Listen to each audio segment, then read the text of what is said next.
the shadows, down low.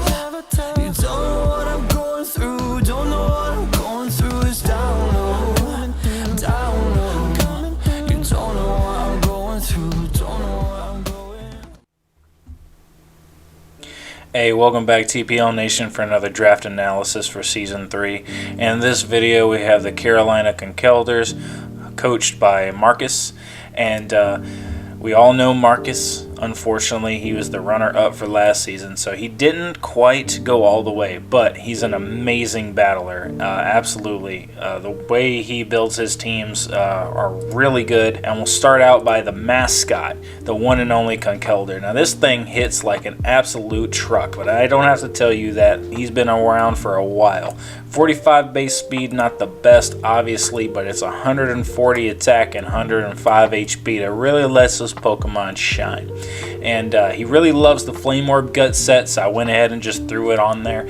Mach Punch, Knockoff, Drain Punch, and Ice Punch I feel like is a really good starting move set. However, this Pokemon is not just limited to that. It also has awesome moves like Close Combat if you want to get the damage over Drain Punch. It has Bulk Up if it wants to set up in front of something, maybe a physical attacker. It has Defog for an interesting way to clear hazards. I think I saw him Brain Defog one time last season, but I'm not sure. It does get awesome coverage in Earthquake. It gets the Elemental Punches. Very good Pokemon here. High horsepower is really good, so it can throw off full power ground moves under terrain. I feel like this Pokemon gets amazing coverage. It does get Poison Jab for the fairy types. So, I mean, Conkeldurr definitely gets all the tools that it needs to really succeed with stuff like Thunder Punch and Superpower. You could definitely see some more tech moves. As we move down through here, not too much I could see going on to Conkeldurr this season, which is really unfortunate, but I know he does like to run certain like tech options we could see come out. Not much here. We could definitely see maybe a Scary Face. That'd be an interesting tech option to see, just slow down something. But all in all, I think Conkeldurr is just going to do more of what it did in Season 2. Just get that Flame Orb boost, fire off Mach Punches and knockoffs into the opponent's face, and really wear down and break through the opponent. It's a wonderful wall breaker, and I feel like it's a really good, solid foundation for him to build his team around. We have another returning member of the Carolina Conkeldurrs, being the Gudra, and Gudra is a really bulky Pokemon with Assault Vest, Sap Sipper, and 4 attacks. It's really an interesting Pokemon to pivot in and out to absorb hits for your other Pokemon while also putting decent damage onto your opponent, decent offensive pressure with the Draco Meteor. You got Bolt Beam coverage here, Flamethrower. The only unfortunate thing for Gudra is it doesn't get a special attacking ground type move, but if you want to be that guy and run Earthquake, you definitely can. It's right there. It's not the worst option in the world. Even unboosted, that's still 100 base attack. You probably don't want it to be a Modest Nature, but even a 100 base attack, like this thing's still hitting decently well. It does have other interesting moves in counter. I see a Phaser and with Dragon Tail, Facade maybe for some Toxic Spike coverage. As we move down, it has more fire moves. Hydro Pump could be interesting. Outrage if you want to do like a physical Gudra maybe. Power Whip is a good move. Poison coverage for fairies just in case it needs to do that and use that option. It has it. Weather Ball could be interesting, Toxic as well. As we move down, we do see more niche things that it could use, but I do like Acid Armor for Gudra. It could boost up its defense by 2 stages, and honestly, if you look at its stats here, if you go for a Acid Armor and boost that 70 defense to 140, basically, this thing is going to be eating hits, man. Throw leftovers on it and just love it, because if this Gudra comes in on something that Marcus knows can't really damage it, he could safely go for an Acid Armor, and all of a sudden this Pokemon is going to be a great wall in front of the opponent. So definitely an awesome move there. It does get rest. It does get access to rest, so you could see a Rest Sleep Talk variant come out. I know people don't really like that with the 20-minute timer, but I am going to acknowledge it just because it is there. We do see double team again. I want to see some people run double team, man. Don't just be me. I remember I did run some double team back in season 2. It didn't always work out, but hey, it was fun while it lasted. So this could be interesting. It does get life dew, so that could be a nice move to actually get some, dedicated healing on Gudra, because if you think about it, like I was saying with that fully special defense set with maybe the acid armor, life dew on that thing, you get back a quarter of your HP, and then leftovers gives you another 12%. So it's not as mundane of a recovery move as you think it might be at first glance. And as we go down, scroll down, we see interesting moves like Muddy Water that could definitely come out from the Gudra. I have a newfound respect for Muddy Water as of late. Poison Tail could be interesting. I doubt we'd see that come out. We keep moving down. We do see Sunny Day. Maybe if Carolina wants to play in the sun, have good memories from Season 2, it has that. But no, I think Gudra is going to be a very threatening Pokemon for Marcus's team, and I think it has the tools it needs to really be like a support offensive wall almost. And I know that this Pokemon is going to serve Marcus very well, just like it did in Season 2. As we move on, we start getting into the new tools at Marcus's disposal, as we see the Archeops. And I really don't understand why people hate on Archeops. Like, I get it, Defeatist. Like, I get it. But, while Defeatist isn't active, it's got 140 base attack and 110 speed. Like, this thing hits like an absolute truck. And with Choice Band, like Head Smash, Acrobatics, Earthquake, Knockoff, this thing just comes in and demolishes. Hits ridiculously hard, super hard. And to be honest, if this thing came in on something and then Dynamaxed with maybe a Life Orb, it's like, dude, it's over. It's over. This thing's sending out base 40 attack. Jolly, you could make it adamant if you needed to. Life Orb boosted max airstreams into your opponent, and then you have no hope of outspeeding Archeops. It's going to be Dynamax for 3 turns, and then Marcus just gets to click buttons on your whole team. So I really don't understand why Archeops is getting some disrespect as of late. I feel like it's a good Dynamax Pokemon, as well as just like a good Choice Band Life Orb user in general. Maybe even a good Choice Scarf. All of those things I could see good for Archeops.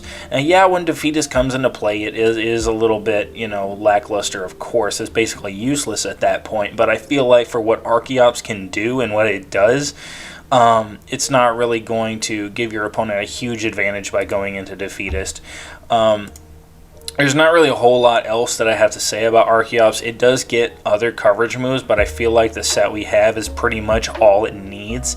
You don't really want to go with any niche setup moves with Archeops to lure your opponent into hitting this thing and probably putting you in Defeatist. So we do move through. We don't see a lot of stuff. You could run it as Stealth Rocks, but I feel like it's the same thing with Lycanroc in my team. You don't want to waste this ridiculous attacker by clicking Stealth Rock. Now, if we move on to another Pokemon, we actually have a great Pokemon for Stealth Rock, and that is the Steelix. I just threw up some random stuff for Steelix because, honestly, this Pokemon's a lot more versatile than I thought it would be. With Rockhead, Sturdy, and Sheer Force, it has 3 great abilities, and it has access to Stealth Rock, the Iron Defense Body Press combo, the Iron Head. Could definitely be a really annoying Pokemon for the opponent to try to deal with if it doesn't have a strong special attacker. And as we move down through, we do see other things that it could use, like Earthquake. It gets Fire Fang, gets Gyro Ball, so it does get some nice coverage. Ice Fang there, Psychic Fangs down here, Roar and Rest. Like, it does get some interesting tech moves. Steelix hasn't been the best since it lost its Mega, but I feel like for the Draft League, Marcus can really make this thing shine as a good physical wall. So he has a physical wall in Steelix and a special wall in Gudra right now, and I feel like he's sitting really pretty with moves that he could even use down here. I mean, he could see Sandstorm come out to give Steelix that extra Spadef boost, Self-Destruct. I mean, if he just wants that last-ditch effort to really hit really hard. But Steelix has been around a long time, ever since Gen 2, and I feel like the name of the game with it doesn't really change too much. It's just a good physical wall, good supporting Pokemon. Doesn't hit too hard, but it's going to soak up physical hits. That's why I have the Rocky Helmet on there for any contact moves that come for Steelix. And it's a pretty good Pokemon, and I feel like it's going to serve as a pretty good rocker for him in this season. And then we come up to another wall, the horrible monster Cresselia. Look at this thing's defenses. Like, look at this thing's defenses. I didn't even click a moveset for it. Let's just give it HP and max special attack because we're bad. But, like, as we look at Cresselia, like, what else do you need? You have Psychic, you have Moonlight, you have Calm Mind, and you have Toxic. Like, this takes care of everything except a Steel type. And if we look at his last 4 Pokemon, he's already pretty much got threats for Steel types all around here. You got Drain Punch, Flamethrower, Earthquake, like... So Cresselia being kind of walled by Steel types, I feel like is not going to come into play for Carolina's team at all. I feel like it's quite coveraged. And I don't think Marcus is too afraid of having this Cresselia die on him. But even if it does, it can definitely do some support things before it dies. It does have Lunar Dance right there to heal up a Pokemon in the back. Maybe bring back his Conkeldurr from low HP if it's already smashed through a couple opponents. It does get access to Expanding Force. We do know there is a team in the league that's going to be running Psychic Terrain pretty reliably. Probably going to be a few of them now that I think about it. As we keep moving down here, it does get screen access, which could be very good to support Marcus's team. I know he loves the team synergy, so I could definitely see him running screens on this thing to help out his other Pokemon like Archeops and Conkeldurr for sure, because Conkeldurr behind screens, like, that's already a super bulky Pokemon. You got Thunder Wave, you got Stored Power, you got Sub, so this thing could be really disruptive with the Toxic and the Trick. It does have Trick Room as an interesting option. I could definitely see that maybe coming into play for maybe to help out Steelix, but you know, I kind of doubt it. His team doesn't really like scream out Trick Room. Like, it's definitely an interesting option. I think Conkeldurr under Trick Room could hit really hard, but I doubt we'll see Marcus just really commit to that Trick Room strategy. I mean, we could. I'm not inside this man's head, but if I was get it his headbutt, Zen headbutt. No, I'm kidding. But as we move on here, we do see some more interesting moves for it that it could use. I could see Double Team Cresselia just being an absolute monster. I'm mad at myself that I just put that into the world. As we keep moving on here, Icy Wind, always a good move in my opinion. We keep moving down, not too much more to go through. Ooh, Slash Cresselia. Oh, Crit City, baby. Keep moving down. Yeah, that's pretty much it for the Crest. It does get Solar Beam, which could be interesting versus a Sun team. But as we move on, not too much for Crest. I feel like it doesn't have the deepest move pool, but like I said, what else do you need, really? For what else it does have, I feel like that gives it plenty of options with support, as well as just to be a disruptive, I don't want to say like stally Pokemon, but I mean, yeah, kinda. But I definitely see this Pokemon just wearing down the opponent, and I think this thing is gonna have probably a KD ratio rivaling Toxapex, to be honest. Like, this thing, if Marcus plays it right, which we know Marcus is a great player, this thing's gonna live. It's gonna live. Alright, as we move on to Arcanine, this is a great Pokemon in draft. I've been trying to get my hands on this for like the last season. Because it's really just versatile. Look at its stats. It screams versatility. It's got real decent speed at 95, 100 special attack, 110 attack. It gets Intimidate, very good ability, but also is packing Flash Fire and Justified. I feel like those are 3 very decent abilities. Life Orb can be a good thing for it. Also Leftovers, if you want to run like a physically defensive Arcanine with Intimidate and Leftovers and Morning Sun, that's definitely a possibility. And I mean, Arcanine's moveset is so good that it also gets plenty of not dragon type moves. It gets plenty of special moves as well. So like Dragon Pulse, Fire Blast, Flamethrower, obviously. As we keep moving down, Overheat's nice for it. Scorching Sand's a new weapon for it to use to get some burns and also some good ground coverage that I feel like Arcanine definitely benefits from. Superpower is another interesting move. You probably wouldn't see it run over close combat, combat, but it is there just in case. Wild Charge is always nice. Will-O-Wisp would also be really good on like a more defensive Arcanine Toxic. You could definitely see it as well. It's really nice that it gets Teleport. I actually didn't know that. So Arcanine gets Teleport, so that's super sweet. So you could pivot this thing out. So I feel like a defensive Teleporter would be really good on this Pokemon. Maybe run like Rocky Helmet, Intimidate with like Morning Sun, Will-O-Wisp, Teleport, and maybe just an attacking move in general, depending on what your opponent's running. But as we move down, we do see even more tools at Arcanine's disposal with Charm. We see Dig in case it wants to get out of the way of an opponent's Dynamax move. Just keep moving down. We do see Endure. I've already talked about Endure and Salic in earlier videos. It could be an interesting thing to use. Howl to boost its attack, just in case. You never know. We keep moving down, There's not a whole bunch of stuff here. We do see Solar Beam to maybe combat the opposing Sun team. Finishing up with Thunder Fang, but you wouldn't really run that over Wild Charge. So I feel like Arcanine does have just that I can think of off of my head, like 3 good roles as a physical attacker, a special attacker, and just an all-around physical wall. Like this thing just is gonna can sit in front of stuff and wall it, because it comes in and like if you ran like max HP, max defense, it comes in, it's already lowering the opponent's attack by 1, and then you can get some chip damage with a Rocky Helmet, and then it's threatening with like Will-O-Wisp, or it can just heal itself up with Morning Sun. I think that role would be very interesting for Arcanine, and I wouldn't mind seeing it. You know, I know we don't really like bulk because of the 20-minute timer, but it's a nice set, and I think it would be very interesting to run. As we move on to another Pokemon that can have really interesting sets, it's Azelf, arguably the best of the Lake Trio. And I just threw up some interesting options for Azelf because I feel like it's a really nice Focus Sash. Not necessarily a lead, but it does have Stealth Rock for that lead, but it also can hit really hard with moves like Shadow Ball and Psychic, coming off 125 special attack, 115 speed. So I feel like if he wanted to use a Specs or a Scarf Azelf all-out attacker, he could do that.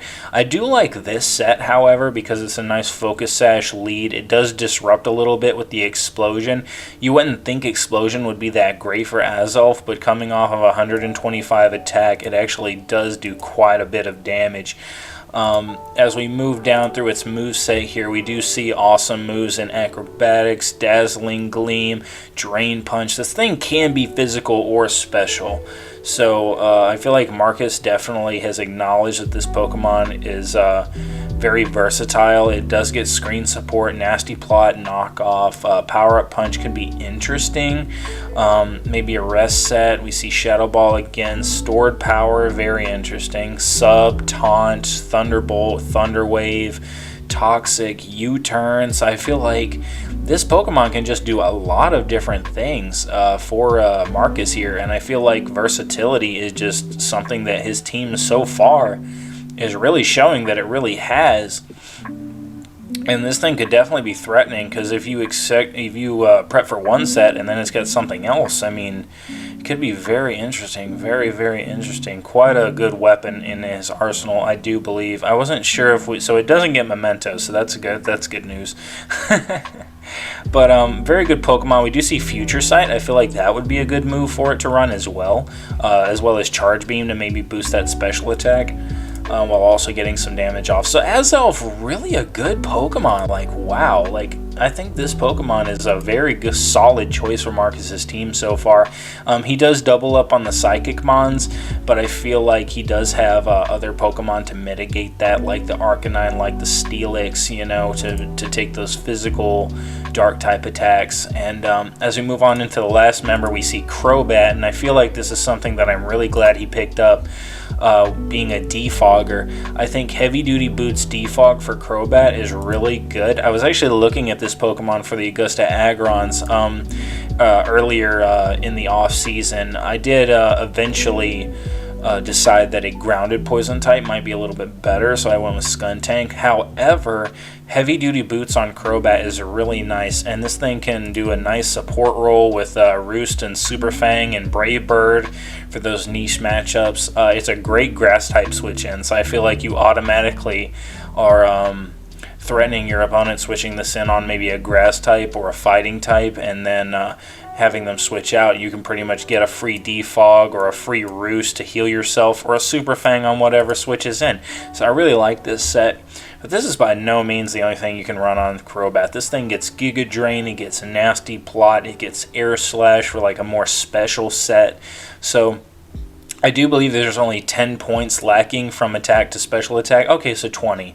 But I mean, you could it could still be an option when you have something like a Nasty Plot on this thing.